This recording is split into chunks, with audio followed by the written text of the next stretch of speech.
"Pack your things, we're going home," the cowboy said after seeing a widow and her kids eating scraps. The wind was sharp that evening, the kind that carried dust, regret, and the faint scent of rain that would never fall. Jake Hollister rode into Copper Bend with nothing on his mind but a hot meal and a place to rest his sore bones. He was a cowboy who'd seen too many miles, too many broken towns, and too many people trying to survive on less than they deserved. But nothing he'd seen in all his travels stopped him quite like the sight on the far side of the general store. A young woman sat on the steps, clothes stitched and restitched, hands trembling from the cold, while her 2 children huddled close to her. The boy was trying his best to look brave, though his cheeks were sunken. The little girl, no more than 5, held a cracked tin plate in her small hands. On it lay what looked like scraps the butcher might have tossed to the dogs, gristle, bits of bread too stale to chew. They weren't begging. They weren't asking for pity. They were simply trying to exist in a world that had turned its back on them. Jake felt something twist in his chest. He dismounted slowly, boots thudding on the ground, and walked toward them. The widow looked up, startled, as if expecting another boot to kick dirt in her direction. "Evenin'," Jake said softly. Her lips parted, but no sound came out. The children pressed closer to her. Jake knelt down so he wasn't towering over them. "Those scraps all you got?" The boy nodded stiffly, protective of what little they had. The girl hid her face in her mother's shawl.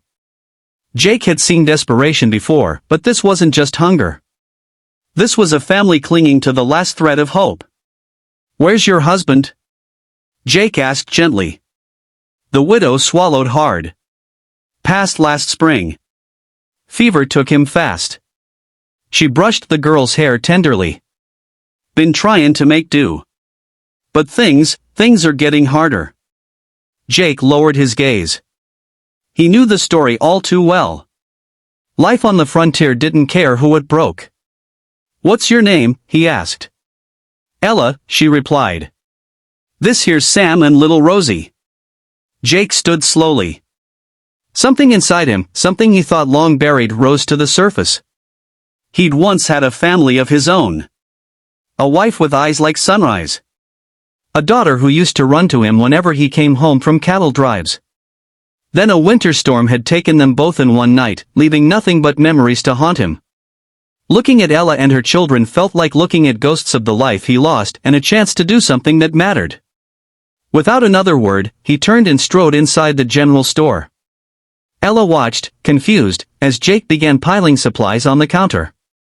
Flour, beans, dried meat, warm blankets, boots for the children, a sturdy coat for Ella, soap, matches, enough to last weeks. The storekeeper raised an eyebrow but didn't ask questions.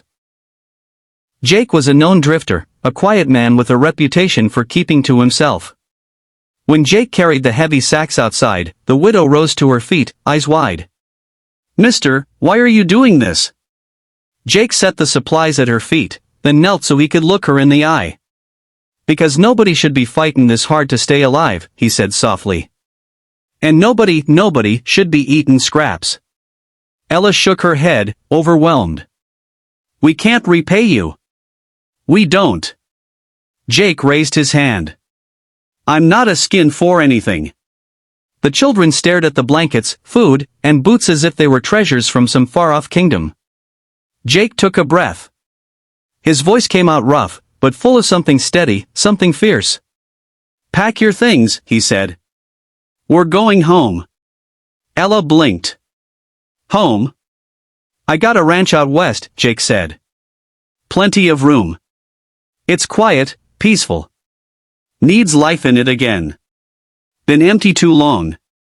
Ella's hand flew to her mouth as tears filled her eyes. Sam looked up at Jake with the kind of hope a child shouldn't have learned so young. Rosie reached for one of the blankets and hugged it like a new doll. "I ain't saying you owe me anything," Jake added. "You can stay till you get on your feet. Or stay forever. That's up to you." For a moment, silence wrapped around them, broken only by the soft rattle of the wind. Then Ella nodded, hesitantly at first, then with growing resolve. She knelt to gather their meager belongings, a small wooden carving Sam had made, Rosie's worn ribbon, a locket with her late husband's photo. They didn't have much. But now, at last, they had somewhere to take it. Jake helped the children climb onto the horse before lifting Ella up with a gentle hand. He climbed on behind them and took the reins. As they rode out of Copper Bend, the sun dipped low, painting the sky with gold and crimson like a promise that life could begin again. Ella leaned her head against Jake's shoulder, her voice soft with gratitude. "Why us?" Jake looked ahead at the open land, his heart cracking open in a way he hadn't thought possible. "Because everyone deserves a place to come home to," he said. "And sometimes, folks just need someone to remind them." The horse trotted toward the horizon, carrying 4 souls who had lost everything and now had a chance to build something new. And for the first time in a long while, Jake Hollister felt the road leading somewhere worth going.